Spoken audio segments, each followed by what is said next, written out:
Hey everyone, Lauren from A Girl and Her Wool here. So today is Tuesday, May 11th. It is the 2-year anniversary of when I first opened A Girl and Her Wool.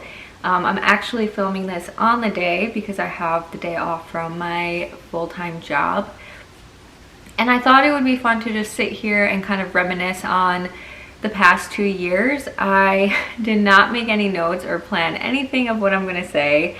So this could be very short, but I will say if you are interested in hearing kind of more about my business, I talk about it a lot on this YouTube channel, but I also did do a series kind of end of 2020, early 2021, all about like how I started my business, why I started it, things I've learned from it, and that sort of thing. So I'll leave a link to like that playlist down below if you want to hear more, but I still thought it would be fun to do a little reflection now that I've had my shop for 2 years. I won't get too detailed into things, but just kind of talk about it.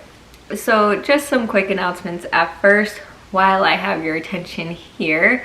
Again, it is kind of birthday, anniversary month, and so we are celebrating kind of all month long. In my last shop update on Friday, I released the favorite packs, which are some of my favorite colorways, kits, and that kind of thing, along with a special birthday colorway. And I have 2 of them still available. So one of them, as of when I'm recording this, 2 of them are still available. One is the shawl kit and one is the hat and mittens kit. So definitely go check those out in the shop if you want to. And then the other thing is I'm going to be doing flash sales for the rest of this month, meaning that I will have random products discounted at random amounts for random amounts of time. And I will say, make sure you follow me on Instagram and check out my stories. That's where I'll kind of announce them. So I did launch the first one today. So because it's the 2-year anniversary, I'm having 2 colored kits discounted at 22%, and that's for the rest of today, so until kind of midnight of May 11th, today, Tuesday, Eastern time. There's no coupon code, you just add it to your cart and the amount gets discounted from there. So make sure you check those out today, and again, kind of check in and out as I have different random things happening. So 2 years ago today, on May 11th, 2019, I opened up A Girl and Her Wool on Etsy, and it's been a crazy 2 years ever since. So I talk about why I started a business in kind of that other vlog, so I'm not going to talk about that here. But when I first started, it definitely was like hobby, meaning that I didn't really promote it, I didn't market it, I didn't pay for advertising in any sense. It kind of was just fun to get the orders in and to dye yarn on my time and enjoy it in that way. And then probably later that year, so the end of 2019, heading into 2020, I decided I want to give it a fair chance and see what could happen with this business. So I started marketing it more, paying for like ads on Etsy, and kind of at that point I changed up a lot of my listings, kind of made it more like nicer looking and uniform, and kind of developed the style and all that. I also started my YouTube channel here in February, just doing a lot of more things that kind of made it less hobby and kind of more like, okay, let's see what this can do.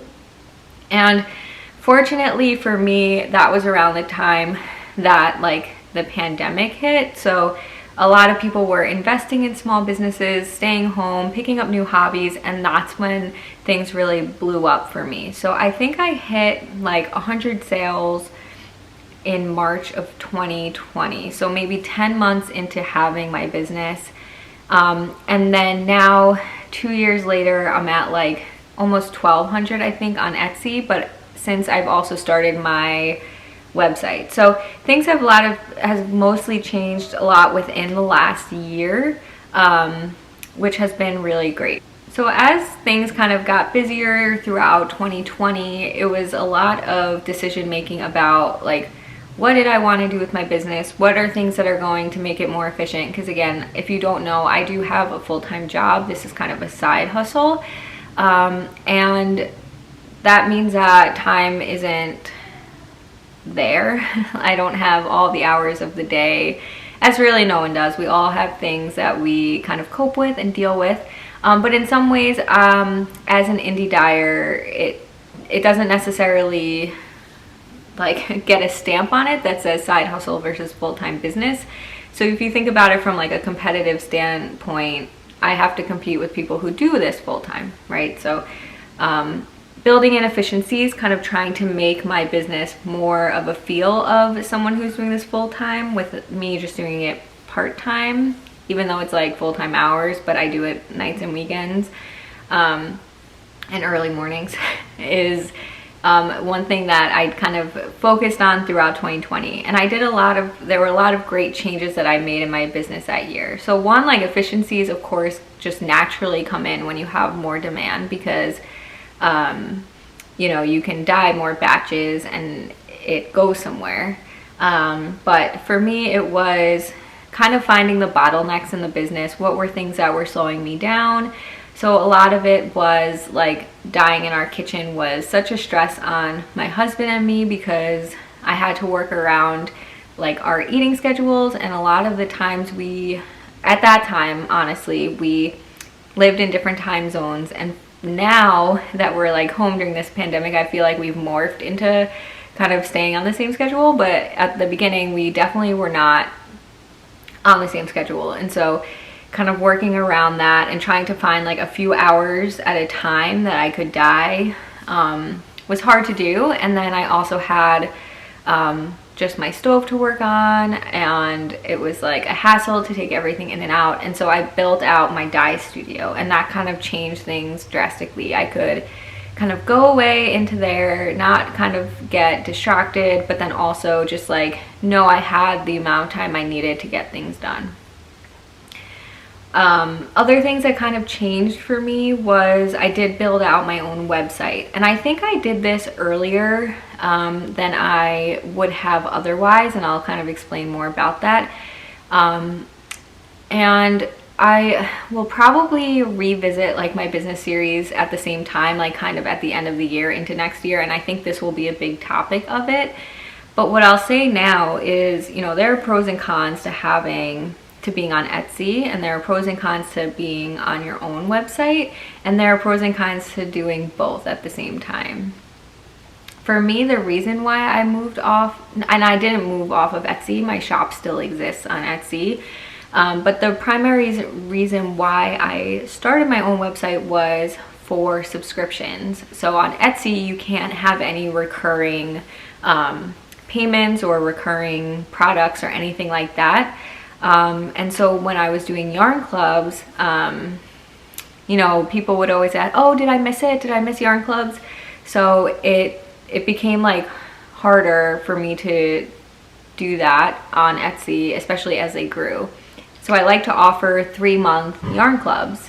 And so when people would buy 3-month yarn clubs, sometimes I would accidentally mark it as shipped before the 3rd month. And so then when even if I would track like every yarn club that I had to do each month, there was always the stress that like I missed one. And so I would be going through like completed orders, and I'd be going through open orders, and it just was so much work on the back end. But there was really no other option on Etsy other than like not offering it. But yarn clubs have, and still are, like they just became such a big part of my business that it wasn't really an option to just not do it. So by moving to my own website, I now have like subscription. So when people order a 3-month club, even if they pay for it all up front, every month my website will automatically generate a new invoice for me. So like there's zero tracking on my part. And that probably sounds like the smallest thing ever, but I'm telling you, like that just made things way better. So again, I left Etsy, but I started my website much earlier than I think I would have, and probably would recommend to other people for reasons that, again, I'll talk about in another video. If there's anyone out there who's curious and wants to hear about it a little bit more, I'm happy to talk about kind of Etsy versus your own website. But I know that that's a whole other topic. But I did it for the subscription purposes. It's worked okay for me to have, the subscriptions have been working great, but having moved off of Etsy primarily has had pros and cons to it. So yeah, that was a big thing that happened. I think I did that in December, so I would be ready for the 2021 yarn clubs. And so yeah, yarn clubs have been great. I would say, again, that was something that has really been the center of my business, are my mystery yarn clubs, my Dye With Me clubs, and my recently launched like limited series clubs. So right now I'm in the midst of the rainbow club. So thank you to those who shopped the rainbow clubs. The second shipment for that renewed yesterday. So again, people paid for it up front, but yesterday I got all the renewal invoices that came through, and so I can just now get them done, packaged up, and sent out, and it's super easy. I think even when I woke up that morning, I was like, oh, what are these renewal orders? Oh, right, Rainbow Club time. So it's like I don't even have to track it at all. It all just gets sent to me, which is really nice. So yeah, so and I will be launching another limited edition series for July, August, September for the third quarter. So stay tuned. They'll kind of be listed probably at the end of June, so there's time. And I haven't announced what it is yet because I don't know. I have some ideas. So yeah, so yarn clubs obviously have been such a big part of the business, and I absolutely love doing the mystery yarn clubs. So I'm so glad that you guys all do too. So yeah, that has been a big part of it. 2021, I've seen a lot of slowdown in the business. Again, some of that I think has to do with kind of the whole Etsy website thing that, again, I'll talk about more in my business series later in this year. But in general, I think a lot of that has to do with the times that we're in, the times we were in, and what we're coming out of. So it's not necessarily a bad thing. It definitely is staying up at a good point. It's not at pre-pandemic levels by any means, but it's just not the craziness that it was for 2020. So the good thing is that last year, obviously, festivals were canceled or went virtual, and what's nice is that it seems like things are going to be happening this fall. So I will be vending at my first festival.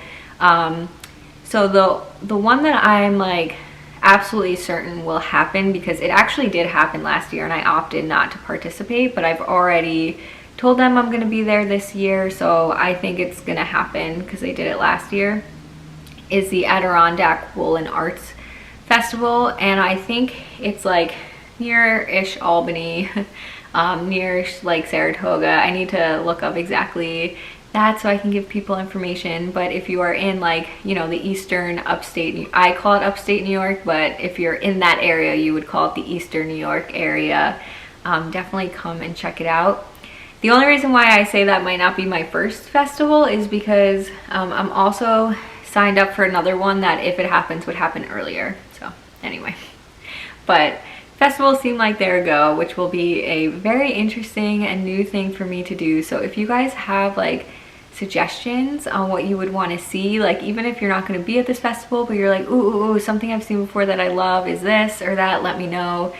Booth ideas would be great. That's something that I'm kind of working on now. I'm trying to budget appropriately for what I'll need for a booth, as well as plan ahead for what I want to do and how I want to do it. So we'll see. I would take suggestions if you have them. Okay, we are joined by Pi. Or not. No. Okay. We are not joined by Pi. So some of the other things I wanted to just reminisce on are probably some things that I talk about less often, and those are some of the hard times that come with owning a business. So I have worked in the corporate world now for, I don't know, 8-ish years, I guess, 9 years. And so I've had a taste of the corporate world where you're employed and you have benefits and salaries and pay time off. And then now I've gotten a taste of having a small business where you're responsible for everything, and everything you don't do is everything that doesn't get done. And so I figured I could talk a little bit about that. Again, I've never done small business full time, so I don't obviously have that perspective. But I figure I will talk about some of like the reflecting on that. So one, again, I balance doing a full-time job and doing my business. One thing that I will say is that when I was last commuting to work, my business was very different than it is now. Again, it was still in that like kind of hobby, but I was starting to promote it, but I was still maybe getting a few orders every month, so it wasn't anything like it is now. And so since my business has grown, me having to balance that full-time job with balancing the business has all been from home. So what's nice about that is I normally have like an hour commute each way, but now I get kind of those 2 hours back. I also have more energy in general. Like those of you who commute and work office jobs, you just know, I mean, working a small business exhausts you, but coming home after a long commute on a hot summer day, it's just like the last thing I wanted to do was stand over a steaming pot of water and dye yarn, right? Like that's just hard to do. And so when I was coming home from commuting and having a long day, I usually like would do nothing during the week. I mean, when I had orders, I did, but just talking about life in general, like I get most of my house stuff done over the weekends. But just being home more, I have more energy, so I'm able to get things done before work. And as soon as I'm done with my business, I log on to work, which means that my commute is that, which is really different than what it was before. It also means that the second I log off of there, I am back over here and I can get to work again. So just kind of putting that perspective on it. But having a small business, again, like I said, it can be hard. If I take a day off, then that means that that stuff doesn't get done, and either I have to decide not to do it if it's something that like I wanted to do for the business, or it means that now I have more stuff to do in the upcoming days to kind of get caught up. So again, that doesn't necessarily happen in a full-time job just because people can pick up the slack for you, or I don't know, it just always seems to balance itself out, right? Like you're given time off, so you're allowed to take time off. The other things is like I don't necessarily have people to like bounce ideas off of. Like I have a support system in family and friends, but I don't have like a yarn dyer support system. So when I was going, for my job, I've talked about this before, but I had to go through a long series of exams to get credentialed, and I had family support and friend support. But the people who are also going through it, like they're the only people who can know what it's like to go through the exams. Just like anyone who has to do anything, like only the people who have done it as well know exactly how it feels to go through that.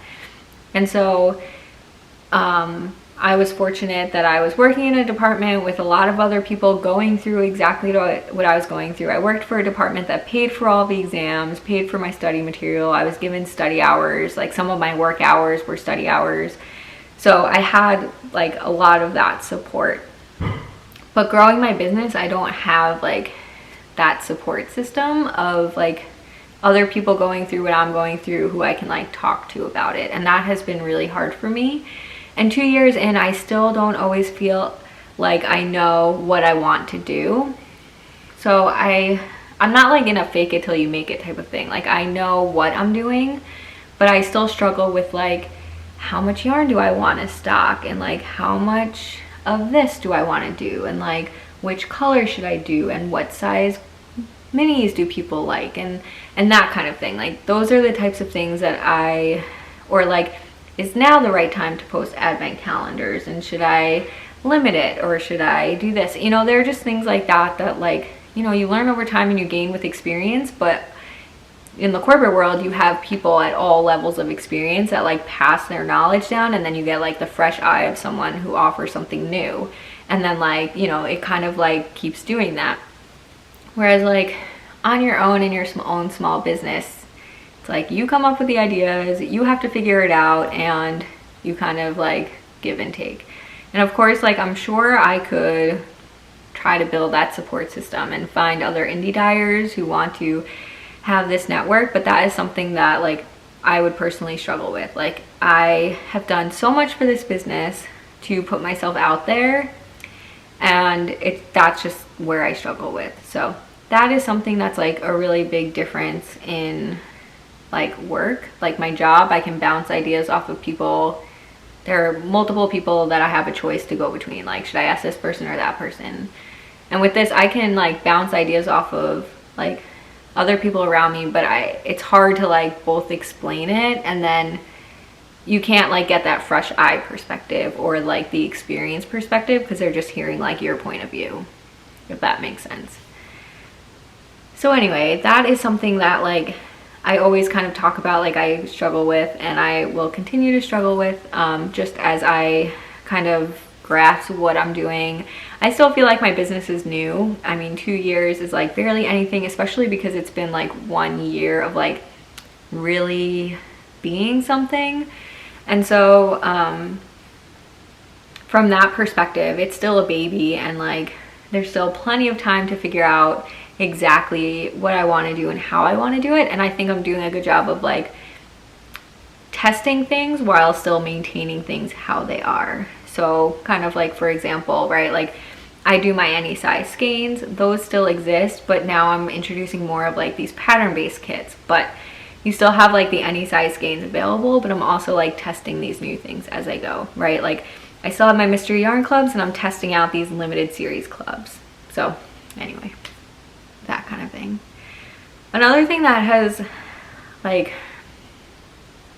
really helped, so that's kind of like, I guess, the small business thing, right? Like there are just some days, and honestly like this morning was one of them. Like today, there are just days where I just feel like I can't do it all. Like I can't have a full-time job, another full-time job, do like what I need to do for my health, as well as like house stuff and human responsibilities, and those kind of come and go in waves. So like sometimes you feel on top of the world, and sometimes you feel like rock bottom, and it's just like having the things you know that you can do and just holding yourself to the right workload, I guess. So anyway, I talked about it before, but like doing this as a side hustle versus like full-time means I really have way more ideas and things that I want to do than I can actually do. And it's just like reminding myself of that. It's okay to like not be able to do certain things even though I really want to.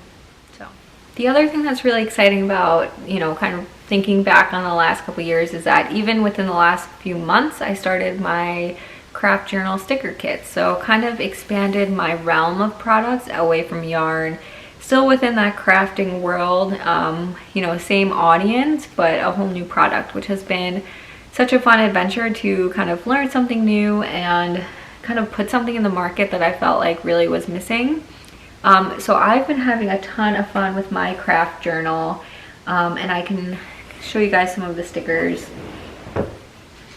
So if you haven't seen them, basically what they are, so if you haven't seen them, what they're for is you can take a plain notebook. You don't have to buy like a fancy journal or anything like that. You can take a plain notebook and you can use the sticker kits how you want to keep track of your projects, your goals. I don't know if it's focused, but your goals, your whips, projects, and anything you want to keep track of for the month.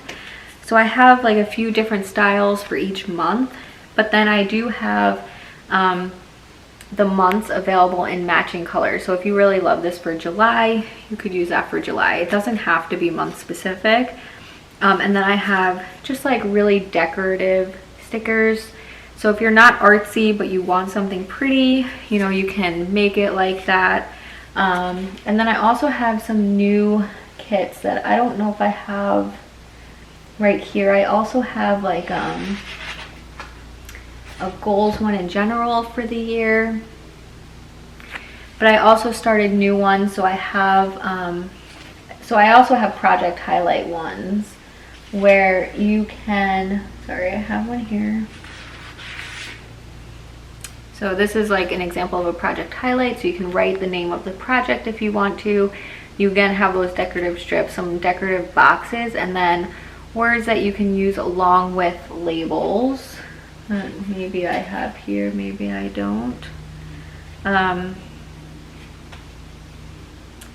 But the labels look like these on the bottom here, so you can use those as header backgrounds for some of those words, and you can keep track of what needle you use, the pattern, the yarn, the hook, the colors you use when you cast it on, any modifications you made, who you made it for, if it was part of a knit along, things like that. And that way, again, you have something like a fun keepsake to look back through without having to like feel like you need to like make it look nice yourself. So that was something that like I was looking for. Again, it's always nice to kind of try and find a niche based on what you think is missing. So for me, with my yarn business, it was about like smaller skeins or any size skein. So that's what I wanted to sell. And then finding these like journal stickers was something that for me, I didn't think they existed and it was fun to do. I also have ones that are for like, that I just came out with that are for mystery knit alongs. So if you have, you know, you want to track the different clues, you can.